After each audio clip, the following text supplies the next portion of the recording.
Right, okay, fan reaction time then. Burnley 0, Stoke City 0. So frustrating again, weren't it? And how many times have we been in this position now where we're on a good run of form and then we really start to think, yes, we've turned a corner, we're playing the right players in the right positions, and then we put in another performance like that. Although I'm not going to be as critical as what some people are being, to be fair. I do feel like, it's the fourth game in 2 weeks or whatever, or less than 2 weeks. I don't know the exact ins and outs of it, but it's the Christmas period in the EFL. You play a lot of games in such a short space of time. So some of the lads did look leggy, like they did against Middlesbrough, and you can understand that. They played a lot of games, and I know people will say, try working a 12-hour shift 4 days in a row. It's not the same.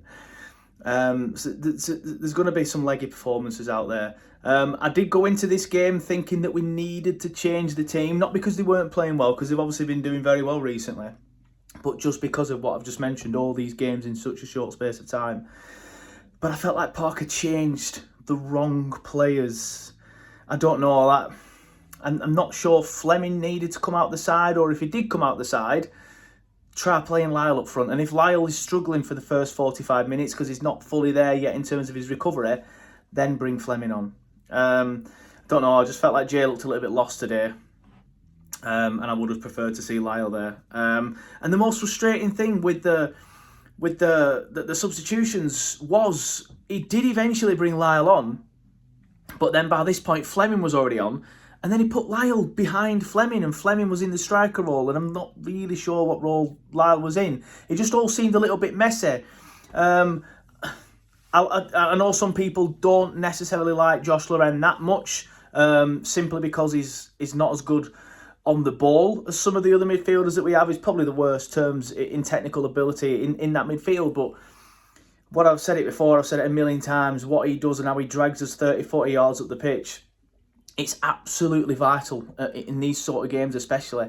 Because Stoke, to be fair, they didn't come and just sit in a low block. And I'm seeing a lot of people just saying, oh, they just sat in a low block and didn't even come out. They did come out. They tried to attack us.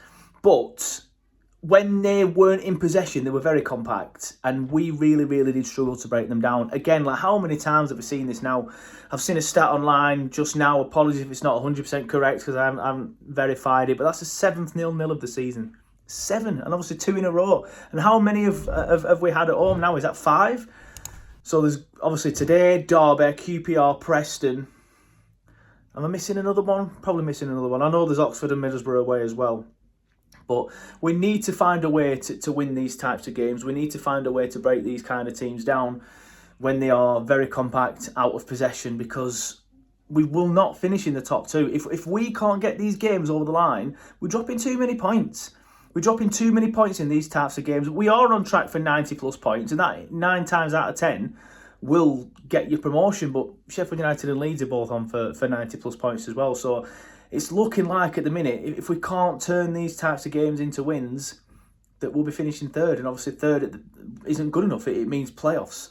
And nobody wants to be involved in the playoffs because it's a massive lottery. So yeah, I just felt like Parker, he took the wrong players off today. And the fact that you're taking Loren off, and then he's putting Brownhill in that double pivot with Cullen.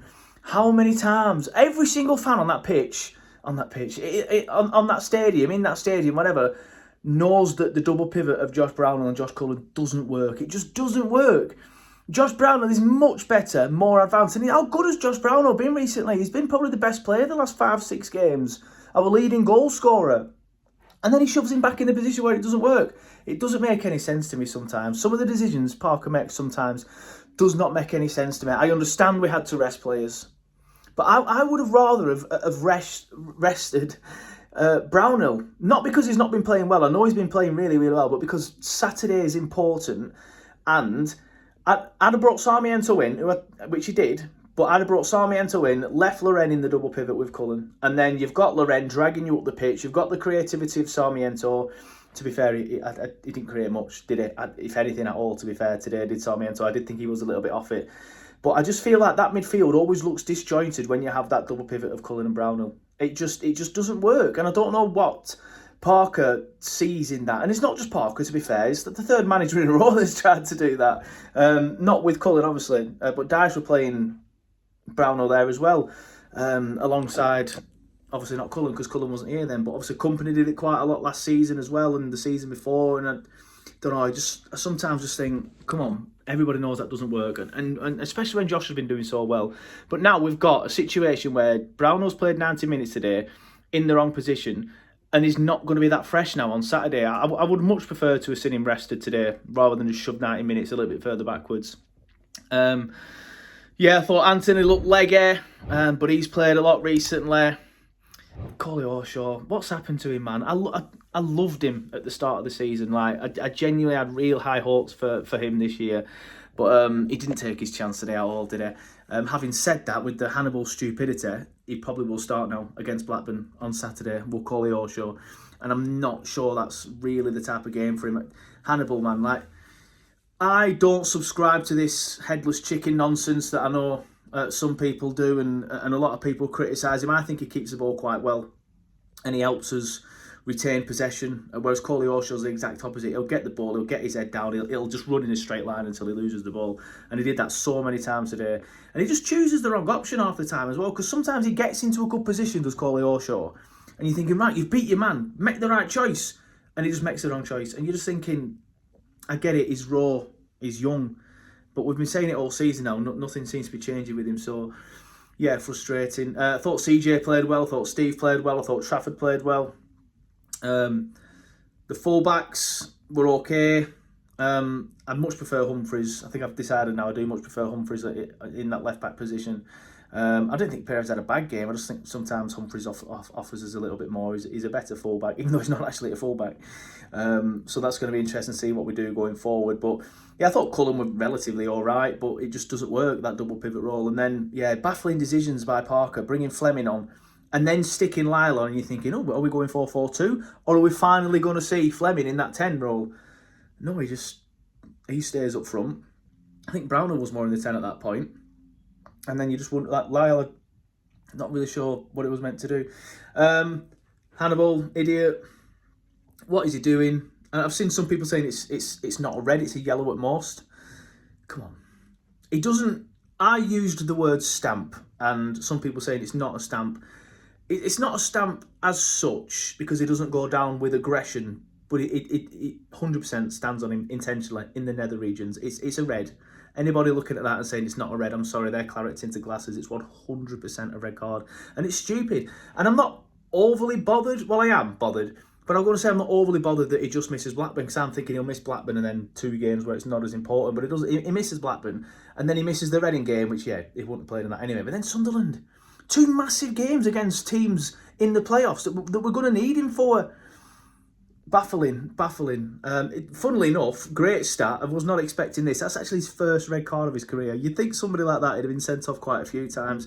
But yeah, he's going to have to win, because a lot of fans were undecided on him. Obviously, Chris is very vocal of him on the full-time shows.